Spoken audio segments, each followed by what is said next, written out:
Hi hello friends, welcome back to my channel కథల్లో మీ తెలుగు అమ్మాయి. ఎలా ఉన్నారండి? అందరు బాగున్నారు? నేనైతే చాలా బాగున్నాను. మీరు కూడా బాగుండాలని మనస్ఫూర్తిగా కోరుకుంటున్నాను. ప్లీజ్ ఎవరైనా ఫస్ట్ టైం నా వీడియోలు కనుక చూస్తే ప్లీజ్ లైక్ చేయండి, షేర్ చేయండి, కామెంట్ కూడా చేయండి. మన ఛానల్ సబ్స్క్రైబ్ చేసుకొని పక్కనే ఉన్న గంట సింబల్ కొట్టండి. ఇప్పుడైతే కొబ్బరి అన్నం, కోడి కూర, చికెన్ ఫ్రై కూడా చేశాను. అదైతే ఏం చూపించలేదు. కొబ్బరి అన్నం అయితే చూపించలేదని చూపించా.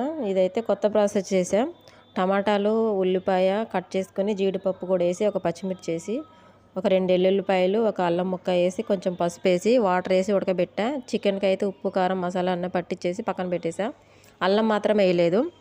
ఉల్లిపాయలు, పచ్చిమిర్చి బాగా వేపుకోవాలన్నమాట. ఇప్పుడు ఒక ఆయిల్ పెట్టేసుకుని, ఒక గిన్నె పెట్టుకుని, లోతు గిన్నె, దాంట్లో ఆయిల్ వేసుకుని ఉల్లిపాయలు, పచ్చిమిర్చి, కొంచెం కరివేపాకు వేసి బాగా వేపుకోవాలి. బాగా వేగిన తర్వాత చూడండి, గట్టి పెట్టి ఇలా వేపుకోవాలన్నమాట.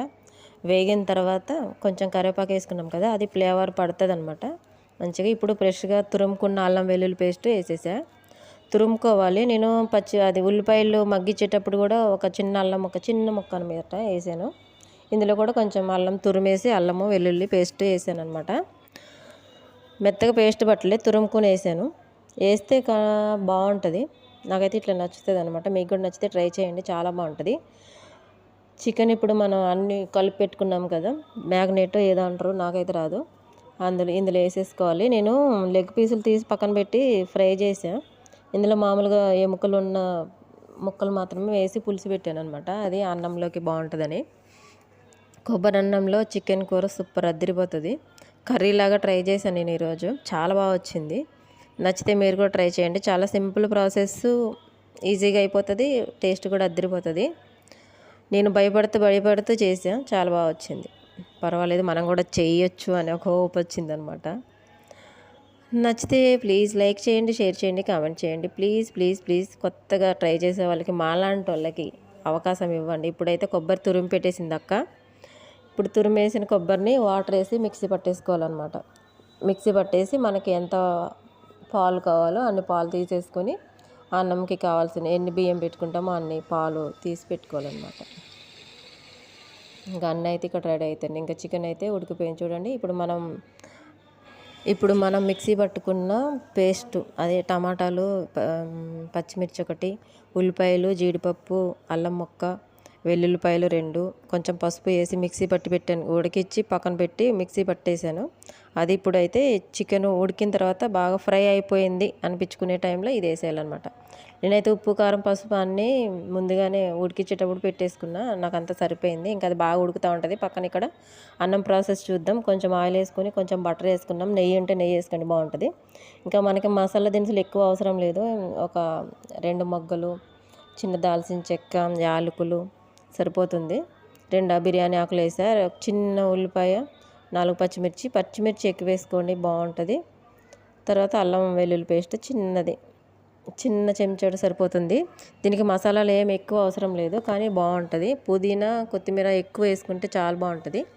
నా దగ్గర కొత్తిమీర ఒకటే ఉంది, అదొకటే వేసిన, కానీ సూపర్ ఉంది. ఎక్సలెంట్గా వచ్చింది. అన్నం అయితే చాలా బాగుంది. పొడిగా అసలు ఎక్కడ అతుక్కోలేదు. అన్నం అయితే అంత బాగా వచ్చింది.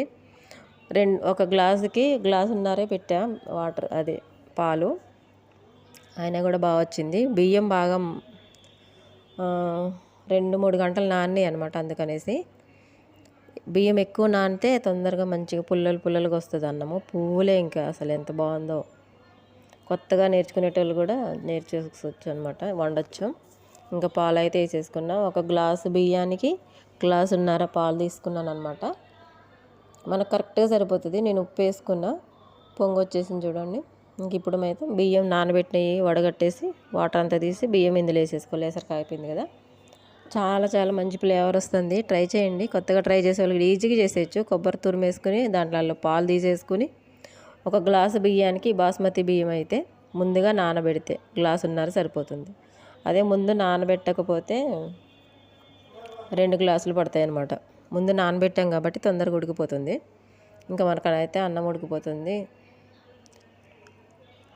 అన్నం అయితే రెడీ అయిపోయింది అనమాట. చాలా బాగుంది అసలు. ఫ్లేవర్ అయితే అదిరిపోయింది చూడండి. ఇంకా మూత పెట్టి అలా వదిలేస్తే ఆ వేడికి మంచిగా తయారవుతుంది అన్నం అయిపోయింది. ఇంకా పల్లీలు, ఎందుకంటే గజ్జికాయలు చేస్తుంది అక్క. మాకు దసరా ముందే మాకు దసరా ముందే వచ్చేసింది. ముందే పిండి వంటలు స్టార్ట్ చేసేసింది మా అక్క.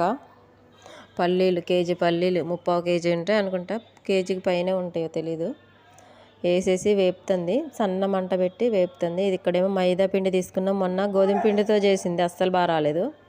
అందుకనేసి మైదా పిండి, కొంచెం బటరు, కొంచెం ఉప్పు వేసి బాగా కలిపేసింది. చేత్తో బాగా అది బటరు పిండిలో కలిసిపోయేదాకా బాగా కలిపింది. తర్వాత వాటర్ వేసి కలుపుకోవాలి. ఇక్కడ ఇది ఏంటంటే, ఇప్పుడు కొబ్బరి పాలతో అన్నం వండుకున్నాం కదా, ఆ కొబ్బరి తురుముతో కొబ్బరినం చేసుకుందామని బెల్లం కరిగిస్తాను అనమాట. ఇప్పుడైతే పిండి వేసుకొని కలిపేస్తుంది అక్క. మెత్తగా కలుపుకోవాలి పిండి, మంచిగా సాఫ్ట్గా వచ్చే వరకు కలుపుకొని పక్కన పెట్టేసుకోవాలి. ఒక అరగంట అయినా రెస్ట్ ఇస్తే పిండి మంచిగా సాఫ్ట్గా అవుతుంది. మనం పూరీలు చేసేటప్పుడు బాగా అవుతాయి. పూరీలు అంటే అదే గజ్జికాయలకు అనమాట. ఇంకా పల్లీలు అయితే వేగిపోయినాయి, పక్కన పెట్టేసుకుంటాను. చల్లారి పెట్టుకోవాలి గిన్నెలో వేసుకొని. మనకి చాట్లు ఉంటే చాట్లో వేసుకొని చల్లారి పెట్టేసుకోండి, పొట్టు తీయడానికి వీలుగా ఉంటుంది. అదే కళాయిలో ఇప్పుడు కొంచెం నువ్వులు, కొన్ని పుట్నాల పప్పులు వేసి బాగా వేపుకోవాలి. నువ్వులు కొంచెం వేగిన తర్వాత పుట్నాలు కూడా వేసి వేపేసుకోవాలన్నమాట. నాకు జలుబు చేసింది, జలుబు జ్వరం అనమాట, అందుకే నాకు గొంతు బాగలేదు, ఏమనుకోకండి, భరించాలి మీరు, ఇంకా తప్పదు. ఇప్పుడైతే పుట్నాలు నువ్వులు వేసేసి బాగా వేపుకోవాలి. వేపుకొని